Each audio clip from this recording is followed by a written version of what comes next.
So aloha once more. I want to do one more this time, and I was speaking before about subtle criticism, so I want to take on from there. Like, for example, not to take a person serious is also a very subtle and mean way of criticism. So this can also be by look or gesture or even telepathic, and that shows rejection.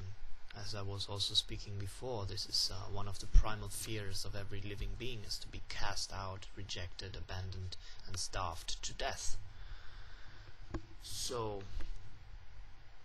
and this is especially bad when the critic behaves outwardly in a normal way and gives this subtle criticism, and this is making the person feel guilty, for example. So then on page 25 is going on to explain that memory is stored in, for example, tissues of the body, and if we have a lot of tension, then this memory cannot flow freely from the tissues and muscles, and this will interfere with memory. And we can see how a baby learns to walk by encouragement. Yeah.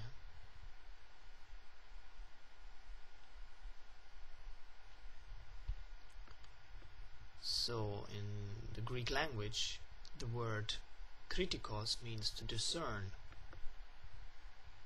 In Latin, discernere means to separate. So if we relate this, or bring this in context to a relationship crisis, then we can see that too much criticism breeds separation. There will be unhappiness, pain, and fear. So what comes to my mind there is that sometimes it's said opposites attract. Yes, but only to the degree that you're really able to accept them, embrace them, love them, etc. Because if you start to criticize a person for all the differences, etc., then you will soon go into separation.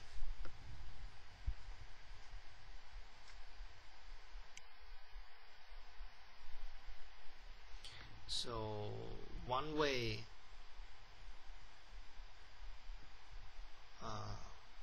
this criticism can lead even to autism is one way to deal with criticism. And ways to avoid criticism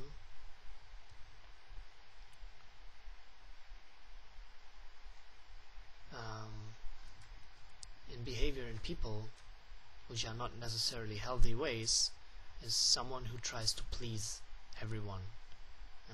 That's one way. The other way is to avoid to ask favors.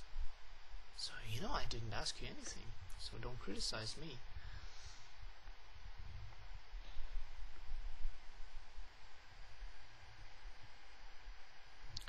And you also that even goes so far that favors are avoided if they are freely given.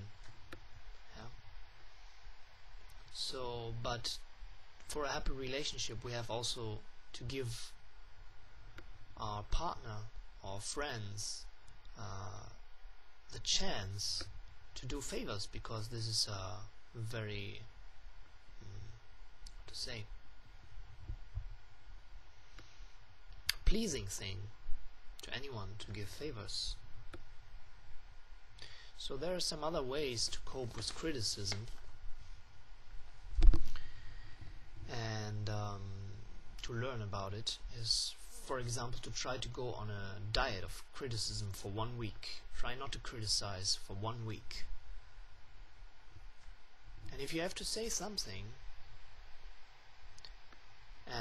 try to just give some suggestion how to do something better,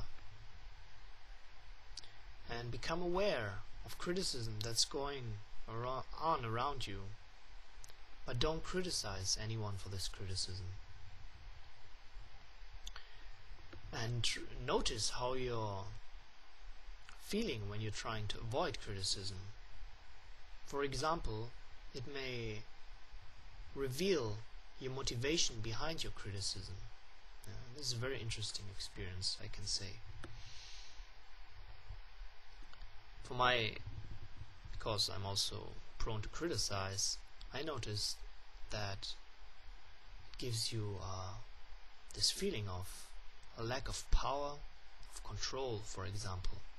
Then you criticize because you want someone else to be different.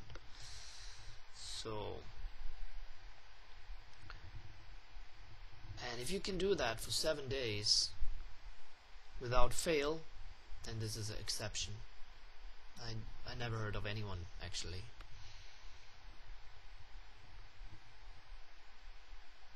So, furthermore, there are also techniques to cope with embarrassment.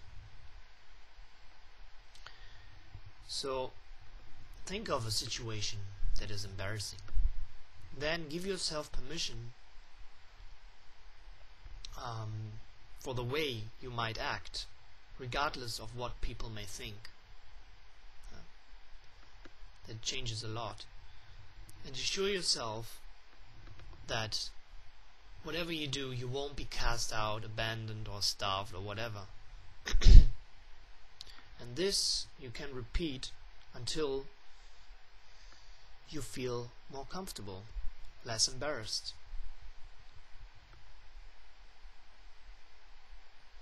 So, further, in life, we have not only our bodily parents, but many so-called substitute parents, people that take roles like parents in our life.